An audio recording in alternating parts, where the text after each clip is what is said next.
Sarah, are you awake? I need to speak with you. You can't trick me into leaving the hotel room, Wesley. You can't see the bride for 24 hours before the wedding ceremony, remember? It's bad luck.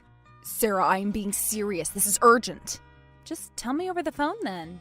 I know you don't like how superstitious I can be, but I want our wedding to be perfect. All right. The thing is, we can't get married tomorrow. We have to delay the wedding ceremony. What are you talking about? Why would we delay the wedding? The venue, the guests, the vendors, everything's ready for our big day. It's Eloise. I found her.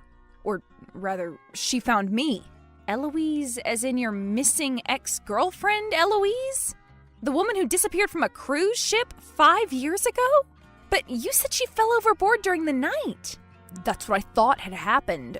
When the fishermen in the area discovered the contents of her purse in the water, everyone assumed that a tragic accident had taken place. But she's alive. She contacted me about an hour ago and told me where I could find her. I'm going to need to gather up a few documents and head to the airport. Wesley, no. You can't trust messages from a random number claiming to be your missing ex. What if someone is impersonating her? Why would she call you and not the police? She did call the police. I promise, I am certain it's her. I saw her face, I heard her voice. She seemed a little different, but it was still unmistakably her. But how is that possible? I don't understand. Where has she been all these years? She didn't have enough time to tell me what had happened to her. They only let her talk for 15 minutes, and most of that time was spent convincing me she was really who she claimed to be and not some long-lost twin or a mythical apparition. Who won't let her talk? Don't tell me she's been kidnapped. Not really. She was calling from a police station. I have to go there and make sure she's all right. Go where? To the police station? Where is it exactly? Why do you have to go to the airport? I'll be flying to Ireland as soon as I can. That's where she said she was. Okay, listen. Even if it really is her, why do you have to be the one to fly to the other side of the world? Doesn't she have any family members? Doesn't she have friends? She didn't have many close friends. She was raised by her grandparents who passed away a few years before she disappeared. They were the only family she had. I know it's shocking to you, but all I'm asking you is to be a bit more empathetic about the situation. Empathetic? I'll be empathetic once I've heard the full story. For all we know, she could have been hiding voluntarily. She'd never do something like that. Why not? You said so yourself. She called you from a police station. Perhaps she had problems with the law and decided disappearing would be the easiest way out. Sarah, that's enough. I've been friends with her since high school. I know she isn't that kind of a person. Just let everyone know that the wedding's been delayed. I'll update you as soon as I have news. This can't be happening. Why today, of all days? I'm sorry, I know it's not the right time for me to be upset, but I can't help feeling devastated. I get it, Sarah. I know how hard you've been working to ensure the wedding day would go smoothly. I know you've put a lot of effort into planning out every detail, but you have to understand, postponing the ceremony really isn't going to take anything away from your work. We'll still get to have the wedding of our dreams. Do you promise? I do. As I said, Eloise was a good friend of mine long before we started dating. I can't just ignore her. Right now, I need to make sure that she's okay. Right, of course. I understand. Please be careful. I love you. I love you too.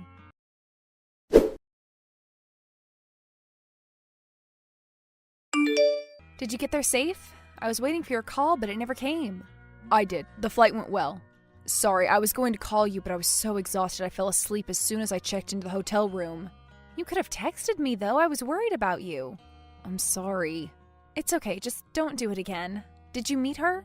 I was about to rent a car and drive to the police station. Okay. And hey, if you need bail money, just text me. Thank you, but I don't think that'll be necessary. Right, of course. Good luck. Thanks.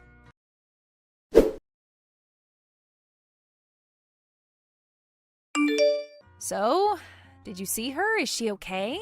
I did, and yes, she seems fine. Or, well, as fine as she could be considering everything she's been through. What matters is that she's alive. Did you have any issues postponing the wedding? Well, we lost all of our non-refundable retainers. I am calculating the rescheduling fees, and they're starting to add up. Most of the guests seemed pretty upset about the cancellation. Some were just concerned about our relationship.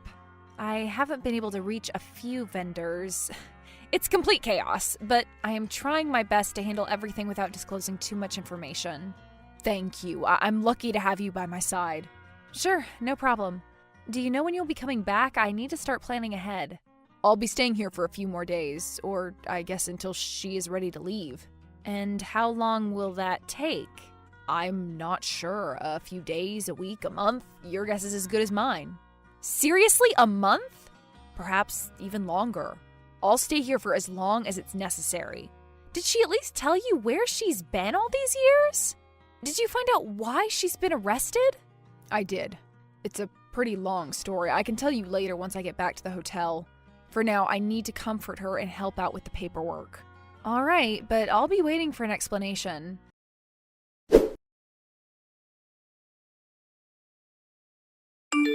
You could text me first, you know. Right, sorry. It's been a long, emotionally draining day. It's been tiring for me too, but I've still managed to find time to check up on my future husband. Anyway, you said you'd tell me what happened to her. Can I have a quick shower first? Wesley, come on! I've been waiting all day! Okay. As you know, Eloise worked as a part-time singer on cruise ships during the summer. One evening, their ship had to make an unscheduled stop in a Moroccan port to drop off a passenger who needed urgent medical attention. Since she knew the ship would be docked for a few hours, she decided to go ashore to buy a new charger for her phone since it had stopped working. She was walking around the port looking for a taxi when suddenly a stranger grabbed her purse and made a run for it. She ran after him but couldn't keep up. She kept yelling for help, but nobody seemed to understand what she was saying. As the area around her became more and more unfamiliar, Eloise decided to turn back before she got too far away from the ship, but just then she saw a woman running toward her, holding her purse. She spoke in English and said she'd seen the thief take her purse and decided to return it to her. Unfortunately, the purse had been returned empty. The concerned woman said she was a tourist and offered to drive her back to the ship since it was getting dark and she could still be in danger. Eloise thanked the woman profusely and got into the car. That was when she noticed she was driving the wrong way. I don't like where this is going. Wasn't she being a bit reckless, wandering out on her own, getting into a stranger's car? I don't mean to sound accusatory, I'm just curious. Yes, well, she grew up in a very sheltered household. Her grandparents lived in a small, quiet neighborhood. She never had to deal with particularly dangerous people. She didn't even like to listen to the news when they were discussing something unpleasant. Still, she eventually got bored of the small town where nothing ever changed. That was one of the reasons she wanted to work on a cruise ship. She wanted to expand her worldview and experience a life of adventure. I see. Anyway, she started asking the woman to slow down and stop the car, but she insisted she knew the shortcut and just kept speeding up. Eloise begged her to call the police, but she refused, so she reached out to grab the stranger's phone. They got into a fight and failed to notice an oncoming car, which ended up crashing into the driver's side. Apparently, the woman died on impact. Fortunately, Eloise was sitting on the opposite side of the crash impact site and was wearing a seatbelt. She just barely survived the crash, but ended up with severe injuries. That's insane! I guess luck was on her side that day. But I still don't understand how she ended up in Ireland. She isn't completely sure either. She was treated in a local hospital until her condition stabilized. Since they were only able to find ID documents of the woman who died, I guess they assumed they must have been traveling together and arranged for her to be transported to Ireland using the stranger's information. She spent some time recovering at a voluntary hospital there. She was in a voluntary hospital for 5 years? Well, no. Since she'd lost her memory, she was temporarily transferred to a small-town psychiatric hospital one of the nurses had worked at. I guess they assumed she'd have regained her memories much sooner. As soon as she remembered who she was, she asked to be driven to the nearest police station. She wanted to call me right away but couldn't remember my phone number. She remembered the digits but couldn't quite get the combination right, so they looked it up using my name. Wait, where is she now? Is she still at the police station? She's staying here for the night. I asked the staff for an additional bed. She's there with you? Why didn't you tell me earlier? Yes, she's in the shower. I couldn't just let them send her back to the psych ward. Once we sort out the paperwork, we'll get her stuff from the hospital and she can see a doctor back home. But she has nowhere to go. Does she have any living relatives here? Not that I know of. It's actually something I wanted to discuss with you. I was thinking of offering her to stay at my place. You wanted to discuss it with me? If I were to tell you not to do it, would you listen to me? Sarah, please don't blow this out of proportion. She's been through enough already. I can't let her deal with the recovery alone. And how does she feel about it? Does she feel comfortable living with her engaged ex-boyfriend? She doesn't know about it yet. She was so happy to see me, I didn't want to upset her. So you told her you were single? Well, I didn't say I was single, but I didn't say I was in a relationship either. If she asks, I'll tell her I'm single. And what are you going to tell her when she sees me coming over to your place? How are you going to explain that to her? Let's just say we're good friends for now. Gradually, over the years, we can transition into dating and later marriage. Are you suggesting we start dating all over again? We were going to get married today. How do I explain this to my friends and family? It really doesn't seem like that big of a deal to me. We'll just be delaying things a bit. Not a big deal? Wesley, I'm 32. I want to settle down and have a family of my own. I want to live in a spacious house with my husband and 2 kids. I thought you wanted the same thing. If we don't sell our apartments right now, we'll lose the house we've been meaning to buy for the last year and a half. If we don't start thinking about children right now, I am worried it'll only get harder and harder over the years. Right, I know. How about this? I'll tell her I'll be moving in with my friend for the time being while she's at my apartment, so as not to make her uncomfortable. She'll understand that feelings can form much faster when you're living with someone, and our relationship will come as less of a shock to her. How long will that take? A year at most. Well, all right. If that's what it takes not to lose you. Everything's going to be just fine, I promise. If you say so, I'll call the movers. Thank you.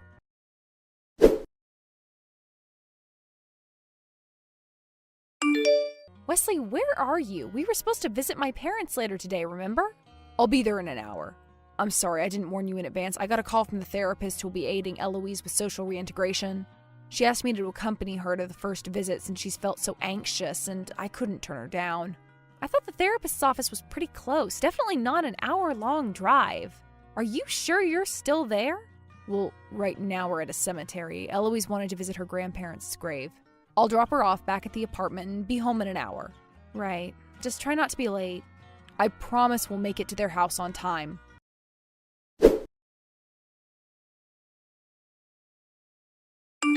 Hello, Eloise. This is Sarah, Wesley's friend. I've been calling him, but he's not answering his phone. I was wondering if you knew where he was since he's been spending so much time over there. Sarah, hello! Wesley talks about you all the time. He fell asleep on the couch and I muted his phone so as not to wake him. Sorry, I didn't know you were the one calling. Oh, did you not see the caller ID? I tried not to sneak a peek at the screen. I don't want to invade his privacy. I see. I am glad he's okay. I trust you're taking good care of him. Me? Oh no, he's the one who's taking care of me. He's been just wonderful. I don't know what I'd do without him by my side. Yes, he told me about your accident. I'm sure it hasn't been easy for you. I have to say, I really admire your perseverance. Thank you, but I think you're giving me more credit than I deserve. If anything, I've just been careless and naive, letting life push me around. If I am alive and well today, it's thanks to the kindness and diligence of the many selfless people who went out of their way to help out a complete stranger. And, well, some blind luck, too. Of course, but your will to keep on fighting is also commendable. Wesley told me you were already thinking of going back to school. Yes, it's unfortunate, but I seem to have lost my voice. I couldn't sing no matter how much I tried, so I knew it was time for a career change. Back at the hospital, I started helping out the nurses to somehow repay for their kindness. It was tough at first, but I quickly got the hang of it.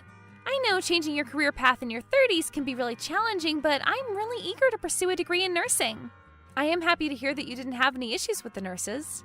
Of course! To this day, I am very fond of every single one of them. They took me in and treated me like family. Please, don't take this the wrong way, but did you ever consider staying there? Oh, I mean, as thoughtful as everyone was in there, it was still a psych ward. Living on my own after all these years feels really liberating. Right, sorry, that was an insensitive question. It's fine. You were just asking out of curiosity. I wanted to thank you too, Sarah. What for? I know it must be difficult for you to see your fiancé spending so much time next to his ex. I just want you to know that his help has been invaluable to me. Wesley told you about us? When? Well, he hasn't said anything, but I did notice an engagement ring on his finger when he first came to see me.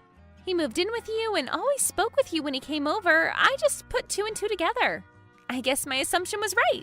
I am sorry you had to find out this way, but he just wanted to protect your feelings. I know, I'm not mad at him or at you. It's the opposite, really. I am grateful that both of you were so considerate. The only reason I am bringing it up now is that I don't want you to feel like my presence is a threat to your relationship. It's true that during the 5 years we dated, we loved each other very much and got along great, but a lot has happened since then. I am not the same woman he fell in love with. I'm just a shell of my former self. You have nothing to worry about. Oh, please don't say that. If I do have any doubts about our relationship, it's not because of anything you've done. And if we do part ways, I sincerely hope you don't blame yourself. But you don't have to break up with him. I'll move out soon enough. I'll gradually distance myself from him. You don't have to do that. I've just been dragging my feet, trying to delay this conversation for as long as possible. Please don't mention what we talked about to him. I'll have a serious discussion with him when he gets home tonight. Sure, I won't say a word.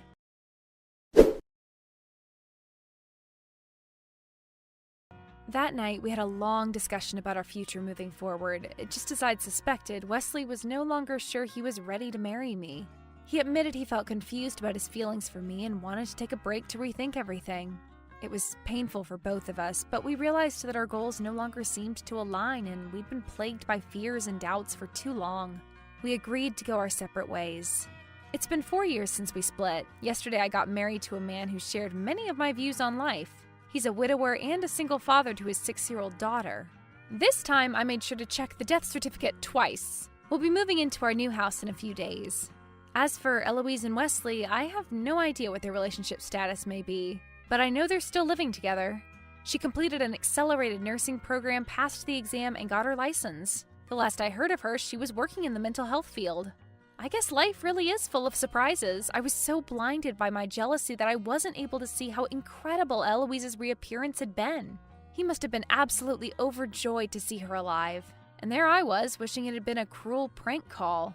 Maybe they were meant to be together all along. I honestly wish them nothing but the best.